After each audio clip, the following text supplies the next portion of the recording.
There are a pair of reciprocal principles which are foundational to yoga. In the first, there is stability, grounding, steadiness, engagement. The Sanskrit word is sthira.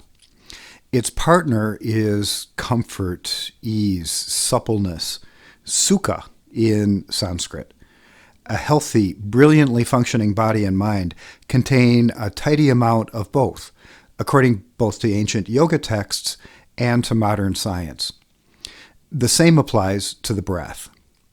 Today, I'm going to share with you one of the techniques we use in the yoga world to tone the breath, giving you a greater ability to relax, supporting physical and emotional health, and basically making you a yoga superstar. Hi, I'm Steve from Steve White Yoga, bringing you the application of yoga to manage your health, improve your relationships, and balance your life. Come on with me and let's explore expanding the breath through a technique called Viloma Krama.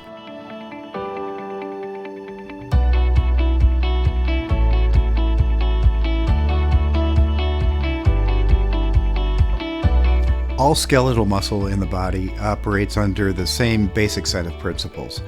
Underused muscle becomes lax and, when called on to do a job, work harder and less efficiently, expending a disproportionate amount of energy in the process. Or muscles affected by mental or emotional stress may perform, but lack the capacity to completely relax. Think about like tension headaches or tense shoulders. All skeletal muscle in the body operates essentially the same way.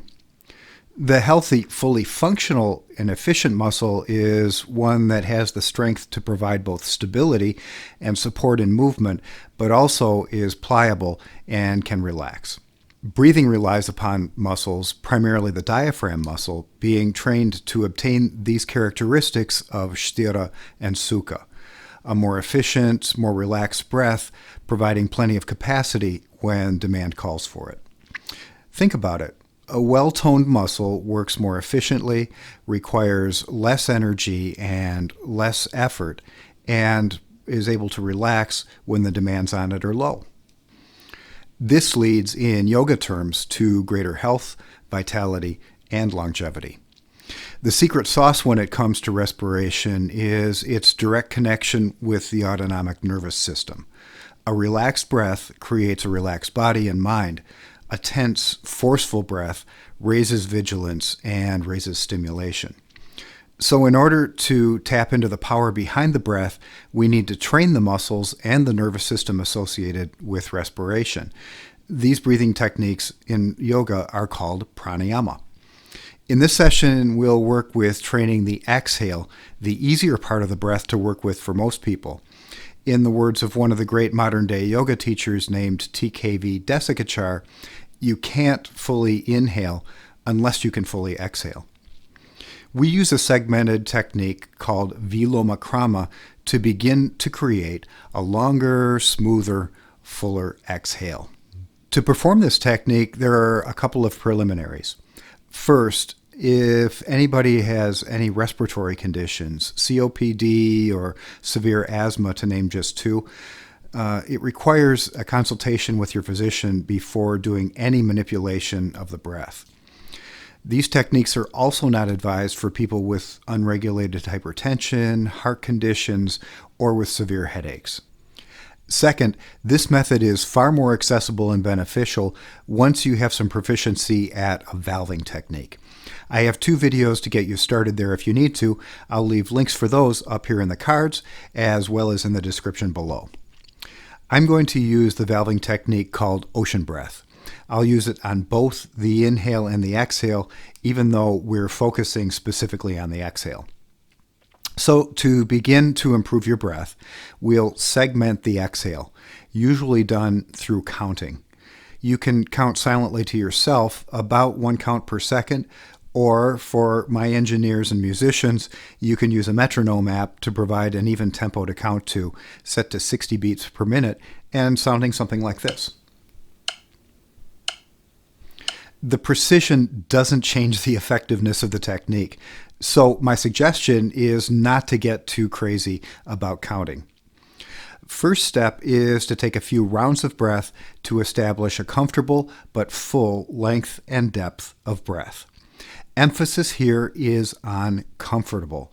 If you strain your breath, you're not going to get the benefit of the technique, and it isn't even really pranayama.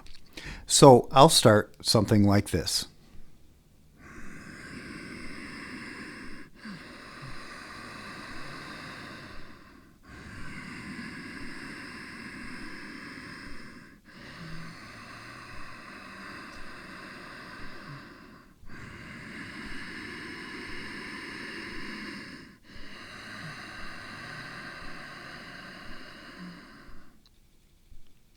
So as you approach your full length and depth of comfortable breath, you can begin to count the inhale and count the exhale for a couple of rounds.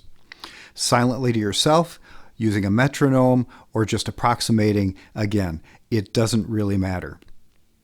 So I'm going to assume for purposes of this that my maximum exhale that's comfortable is 6 counts. Please remember that this is not a contest with yourself or with anyone else. The count isn't important, and we're only using it as a measure, as a way of guiding us through this practice. Every individual is different in their length of breath, both inhale and exhale, and even within one individual, it can vary from day to day or even sometimes from hour to hour.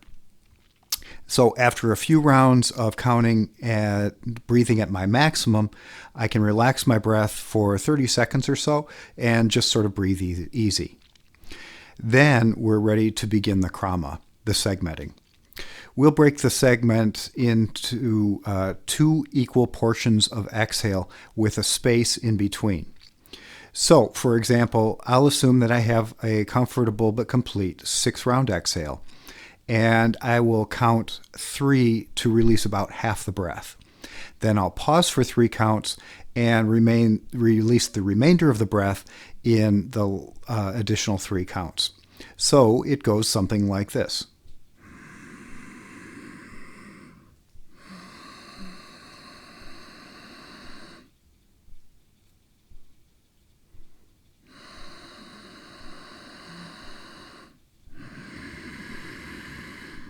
And that's a full round. Half my breath is exhaled in the first 3 counts, in this case. Then I have a 3-count pause, and then the second half of the breath is released in the second 3 counts. The length of the inhale itself can be equal to, but not greater than, the length of the exhale. And if need be, the length of the inhale can be shorter. We're focused here on the exhale, so the length of the inhale is really not crucial to this. So no matter what the length of your exhale, the pause is always going to be 3 counts.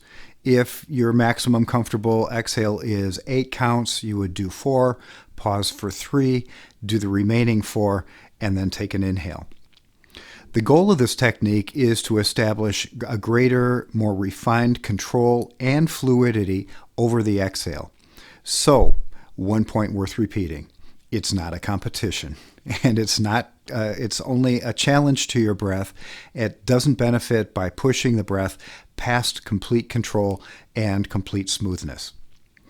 Over time, you can work up to 12 successive rounds. That's sort of the goal here. Do this daily for a few weeks. If it's easy and completely relaxed at 12 rounds, focus on complete control over the stops and starts of the breath and full and even breathing, sthira and sukha, effort and ease. Over time, you will likely feel some benefits, some effects from a regular practice. So give it a try. Be steady and patient in your effort, and look forward to taking a step toward more controlled, efficient, and easeful breathing to support your health and your vitality. I hope you enjoyed this video and that you commit to a regular practice to reap the benefits. Please hit the like button if you enjoyed it, and let me know how it goes in the comments section below. For more great videos on breathing and all things yoga beyond the mat, please subscribe. And feel free to check out my website, stevewhiteyoga.com. Until we meet again, keep on breathing.